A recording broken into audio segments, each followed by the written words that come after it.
Assalamualaikum warahmatullahi wabarakatuh. Halo Sobat Satu, kembali lagi menyapa dalam suasana Ramadan yang berbahagia kali ini.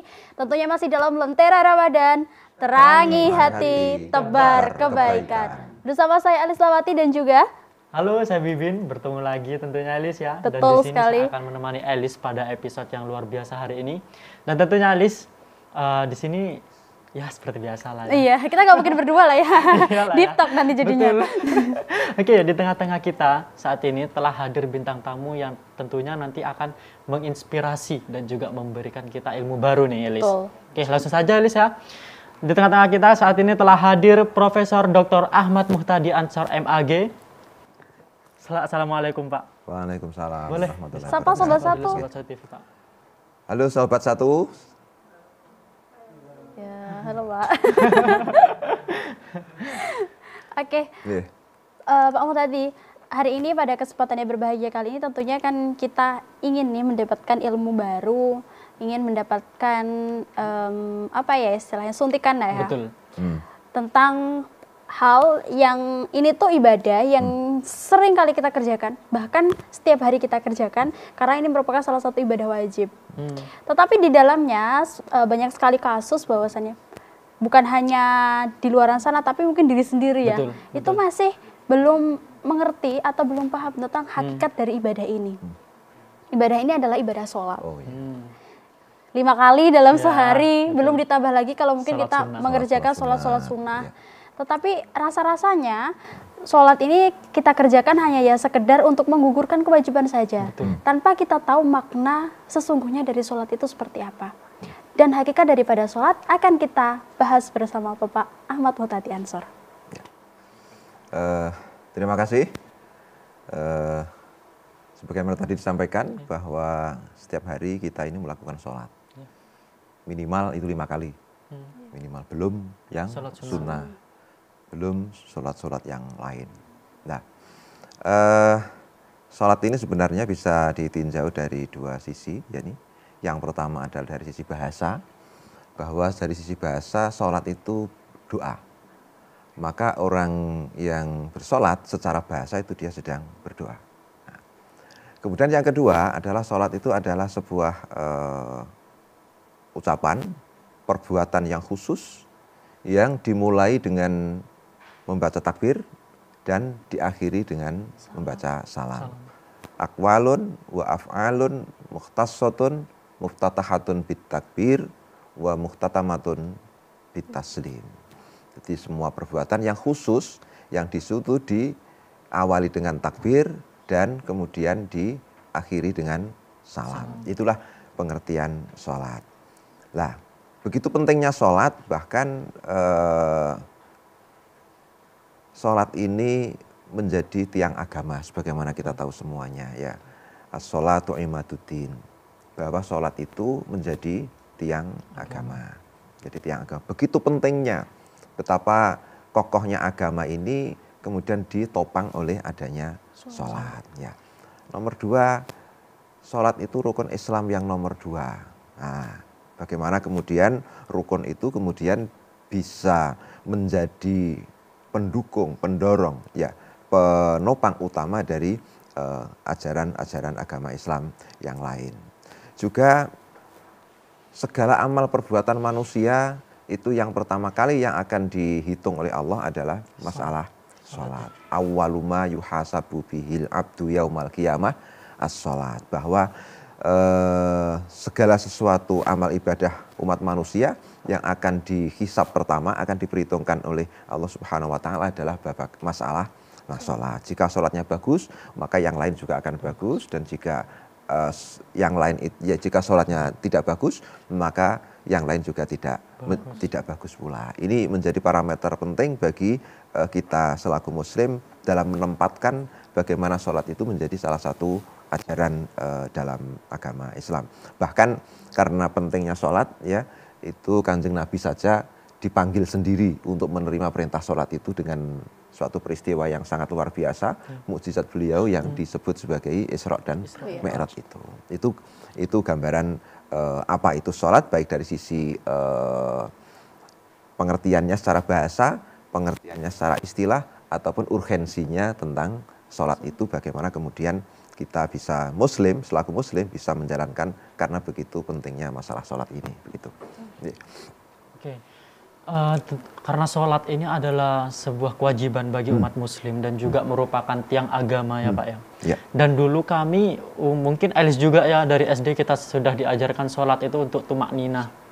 Jadi artinya di situ tidak terburu-buru dan mulai dari bacaan, makhraj juga itu harus jelas. Nah, kita di tingkat yang khususnya saya sendiri ya Pak, saya ngaca pada diri saya sendiri.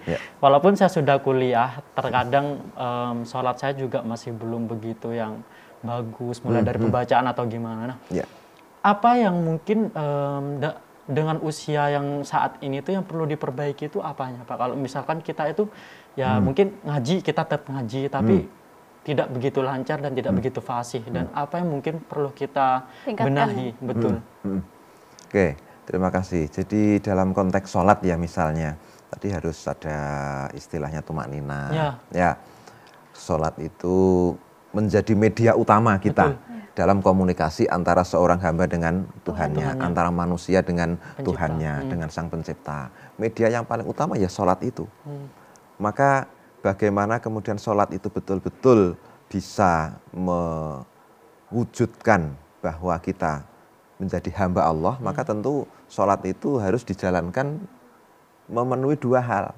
Satu dari sisi syariatnya, dari ketentuan-ketentuan fikihnya, ketentuan-ketentuan lahiriahnya. Bahwa seorang yang melakukan sholat kemudian dia harus dalam keadaan suci, maka dia harus berwudu dulu. Dia harus menutup aurat, maka dia harus berpakai pakaian yang suci. Kemudian dia harus menghadap kiblat. Begitu pula yang tadi saya sampaikan memenuhi ketentuan-ketentuan lahiriah, baik itu rukunnya ataupun syarat-syaratnya. Dimulai dari takbir atau niat, kemudian takbir, kemudian dan seterusnya sampai salam. Maka dari sisi lahiriah ini, dari sisi yang kasat mata, ini sholat ini tentu harus kita jalani karena memang aturannya seperti itu, sebagaimana dicontohkan oleh Kanjeng Nabi Muhammad SAW. Kita nggak bisa kemudian membuat aturan sendiri ya, membuat aturan sendiri tentang sholat itu nggak bisa, kecuali hal-hal yang lain yang sifatnya muamalah itu boleh.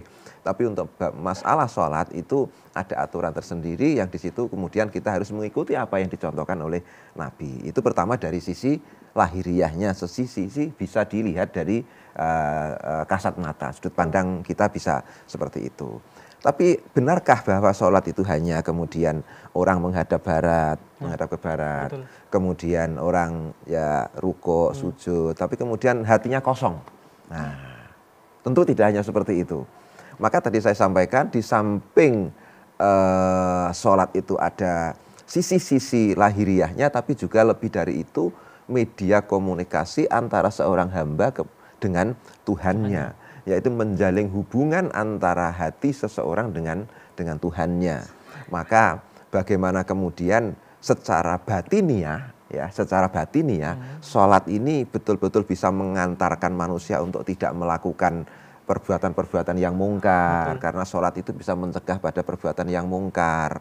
Nah, bagaimana dari sisi batiniahnya? Nah, dari sisi batiniahnya, ini yang kemudian biasa dikenal dengan sebutan bahwa orang sholat itu di samping memenuhi standar ya lahiriahnya, maka juga harus khusyuk, gitu kan? Harus khusyuk. Dalam Al-Quran Allah itu menyebutkan tentang sholat yang khusyuk ini, bahwa sholat itu dilakukan hendaknya dengan cara yang khusyuk. Bahwa apa itu khusyuk? Khusyuk itu dari sisi bahasa berarti merendahkan diri, ya, at-tadzallul. Juga merasa kita berada di hadapan Allah, ya. Kita merasa di hadapan Allah. Bahwa posisi kita ketika sholat itu tidak hanya sekedar menghadap sesuatu yang kosong, enggak. Tapi kita itu seolah-olah sedang menghadap kepada Allah. Kita berada di hadapan Allah. Sehingga kita merasa kita ini sebagai hamba yang kecil, kita merasa hamba yang lemah, kita butuh kepada zat yang maha kuasa. dan seterusnya dan seterusnya.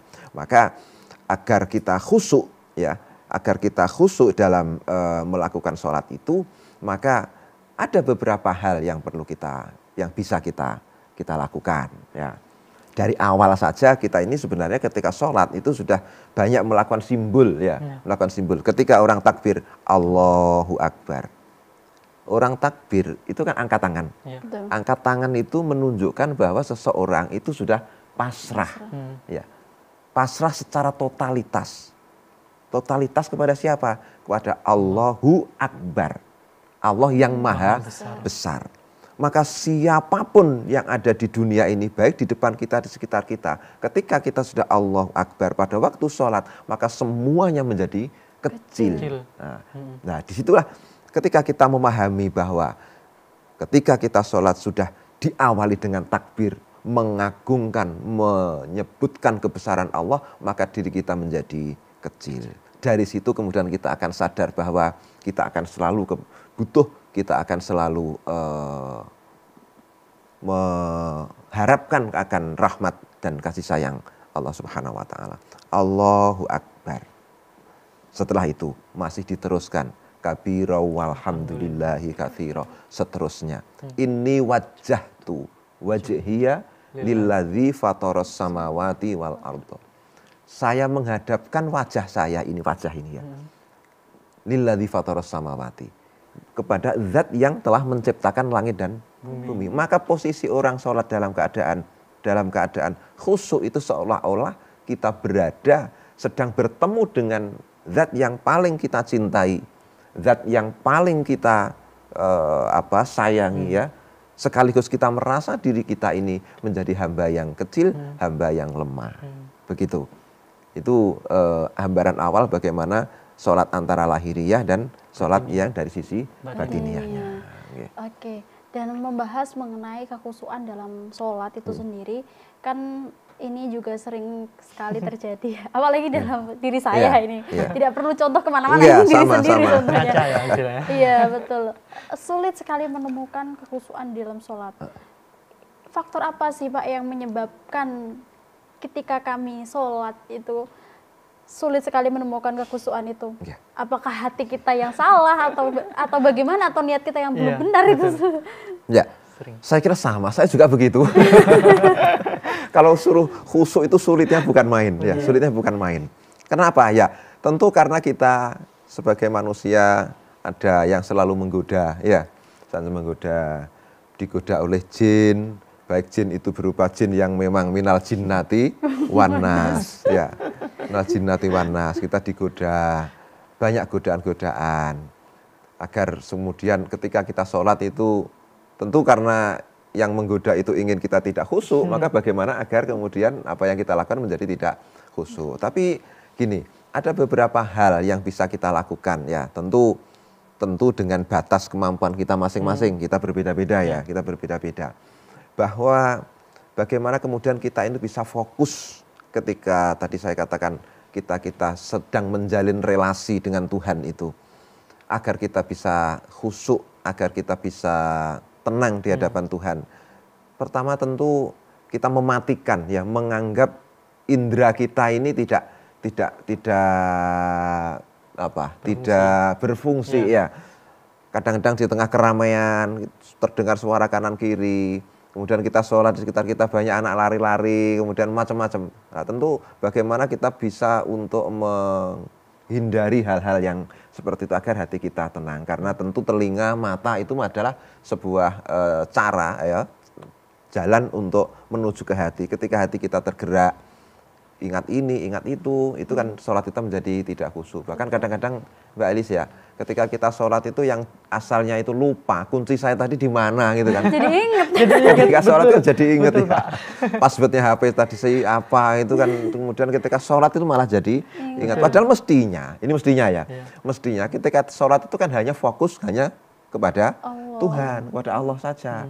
Tapi kemudian ini akhirnya kita tidak bisa maksimal itu ya karena perlu latihan ya, perlu latihan.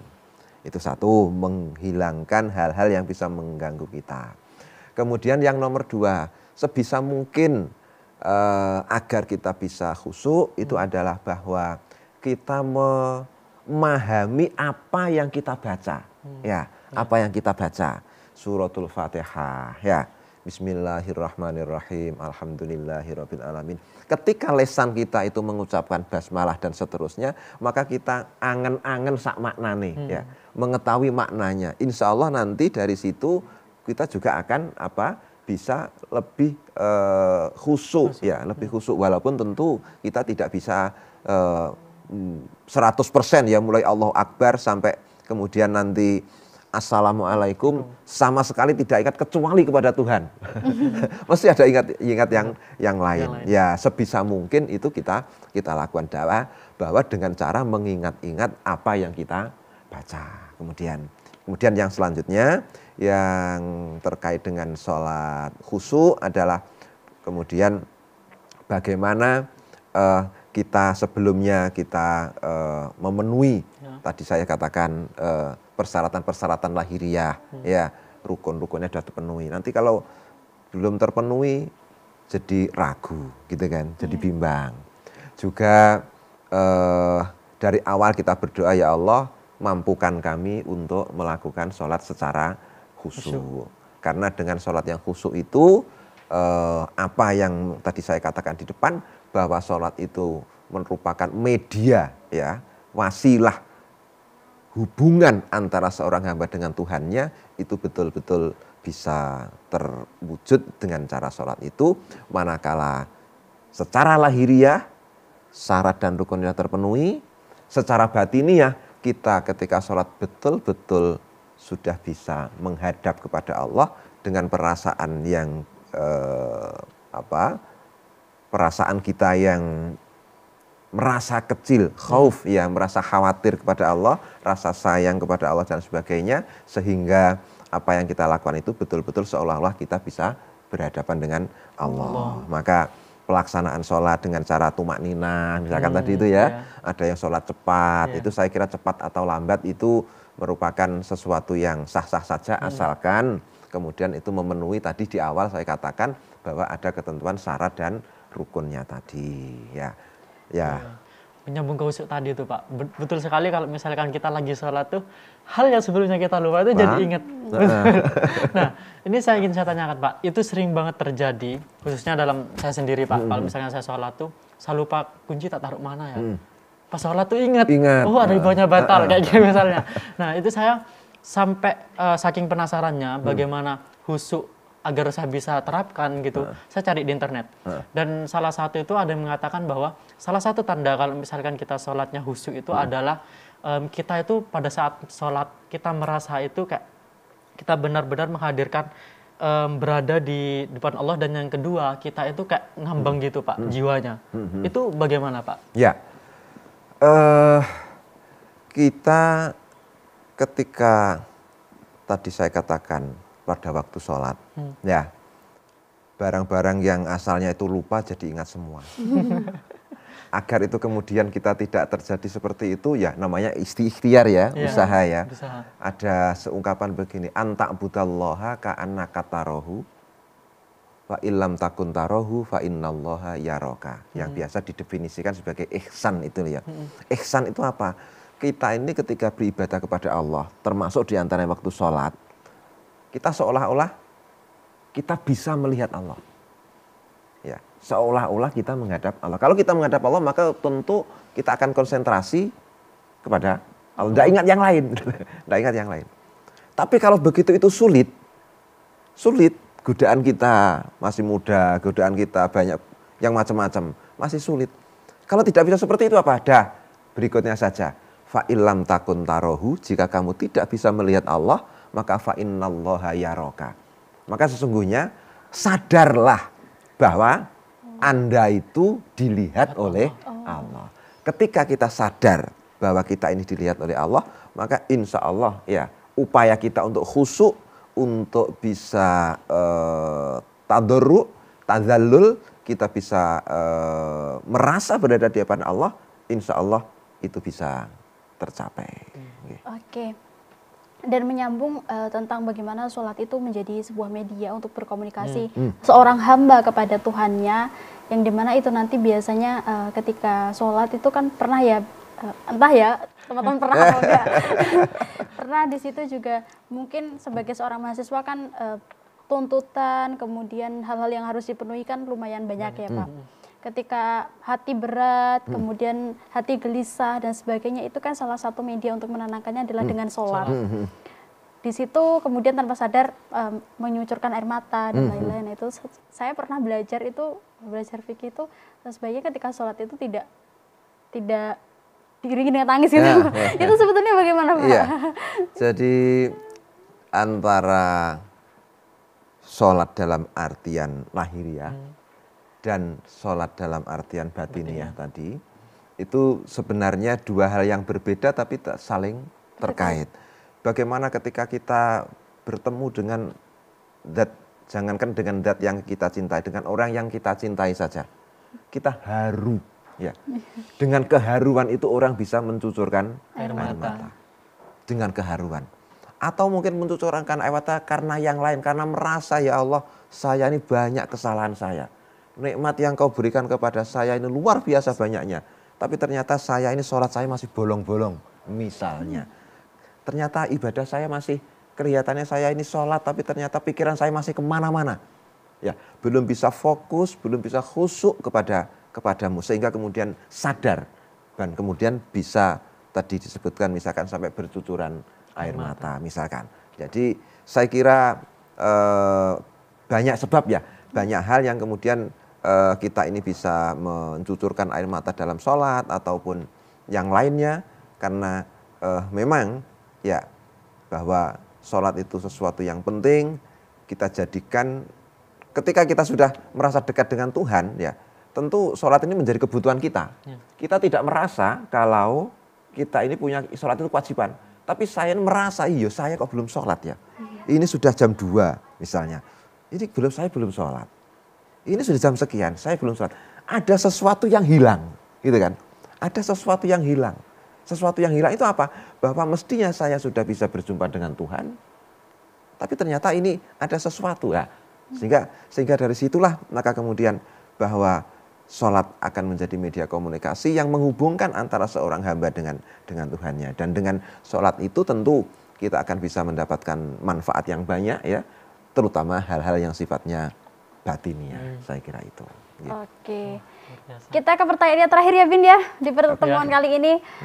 Kita ingin dengar nih hikmah atau manfaat apa sih yang bisa kita petik ketika kita khusyuk dalam melaksanakan sholat? Ketika kita khusyuk dalam sholat, ketika kita bisa sholat dengan khusyuk, maka tentu kepuasan batin kita yang akan bisa kita dapatkan. Ya. Puas bahwa kita sudah bisa melaksanakan sebuah kewajiban Tuhan.